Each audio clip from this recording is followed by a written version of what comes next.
एक गांव में एक धनवान व्यापारी रहता था। एक समय पर उनको उनके व्यापार में बहुत नुकसान आने से अपना प्रॉपर्टी पूरा खो लिया और उनको वो गांव में रहने का मन नहीं होने से गांव छोड़कर जाने का डिसीजन लिया। उनके पास बहुत सालों से एक सर्वेंट काम कर रहा था। व्यापारी बिजनेस लॉस के कारण कई महीनों से उस सर्वेंट को सैलरी नहीं दिया था। जाने के पहले व्यापारी उनको कुछ न कुछ देना चाहता था, लेकिन उनके पास कुछ भी नहीं होने से कुछ नहीं दे पाया और वैसे ही चला गया। व्यापारी के हालत समझकर सर्वेंट भी कुछ पूछ नहीं पाए। बाद में वह सर्वेंट और एक धनवान व्यापारी के पास माली का काम करना शुरू किया। इस दूसरा व्यापारी के गार्डन में ही एक छोटा झोपड़ी में रहना शुरू किया। ऐसा 10-12 साल बीत गए। एक दिन अचानक इस सर्वेंट को ढूंढते हुए वो पुराना व्यापारी आया और उनको बहुत पैसे दिया। उसने कहा कि वो दूसरे गांव में फिर व्यापार शुरू किया और पहले जैसा पैसा कमाया। वो उस गांव छोड़कर जाते वक्त उनके पास पैसे नहीं होने के कारण सर्वेंट को कुछ नहीं दे पाया। अब उनके पास पैसे होने से सर्वेंट को उसके मेहनत का फल देना चाहता था, इसलिए उसको ढूंढते हुए वहां आकर पैसे दिया। सर्वेंट उनसे सिर्फ पगार के पैसे लेकर बाकी पैसे वापस कर रहा था, तो भी व्यापारी नहीं माना।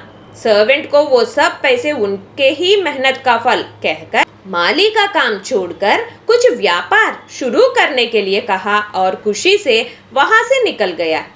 इन दोनों के बीच का डिस्कशन ये दूसरा व्यापारी का बेटा सुन रहा था। बहुत पैसे सर्वेंट के पास देकर लालची हो गया। सर्वेंट ने उनकी झोपड़ी में चूहे होने के कारण वो पैसे एक आम के पेड़ के नीचे खोदकर छुपा दिया। ये सब व्यापारी के बेटा ने देख लिया और सर्वेंट वहां से जाते ही वो पैसे वहां से निकालकर अपने पिताजी को दिखाया और पूरा बात बताया। ज्यादा पैसा देखकर दूसरा व्यापारी भी लालची हो गया और वो सब पैसे अपने ही पास रखने के लिए सोचा। उनका थॉट यह था कि अगर सर्वेंट उनके पास चोरी होने की बात किसी को भी बताया तो कोई नहीं मानेंगे, क्योंकि एक माली के पास उतना पैसे कहाँ से आ सकते हैं और ऊपर से उनके घर में पैसे चोरी हो गया कह सकते हैं, सोचा और पैसे छुपा लिया। और वो पैसे कहाँ छुपाया अपने बेटा को भी नहीं बताया। दूसरे दिन सर्वेंट व्यापारी के पास जाकर वह काम छोड़कर जाने की बात बताया। व्यापारी ज्यादा प्रश्न नहीं किया, क्योंकि सर्वेंट को जब पैसे नहीं दिखेगा तो वो काम भी नहीं छोड़ेगा, सोचा।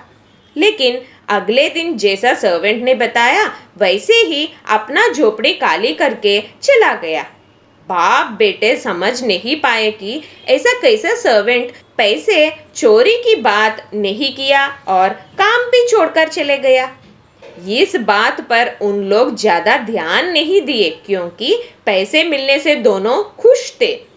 पिताजी छुपाए हुए पैसे लाने गया और थोड़ी ही देर में बेटा को पिताजी के चिल्लाने की आवाज सुनकर घबराते हुए गार्डन के तरफ भागा। पिताजी बेटा को पूछ रहा था कि वह सर्वेंट के चुराए पैसे आम के पेड़ के नीचे छुपाया तो किसने निकाल दिया। तब बेटा पिताजी से गुस्से में बताया कि सर्वेंट उनके पैसे वहीं पर छुपाया था, तो वहां से ही वो निकालकर पिताजी को दिया था। सर्वेंट कहाँ छुपाया अनजान होने से व्यापारी फिर वहीं पर पैसे छुपा लिया। तब दोनों समझ गए कि क्यों सर्वेंट खुशी से काम छोड़कर चला गया। इसीलिए मेहनत का फल कोई चुरा नहीं सकता। See you again with a new topic in Global Encyclopedia. Till then, take care and have a nice day.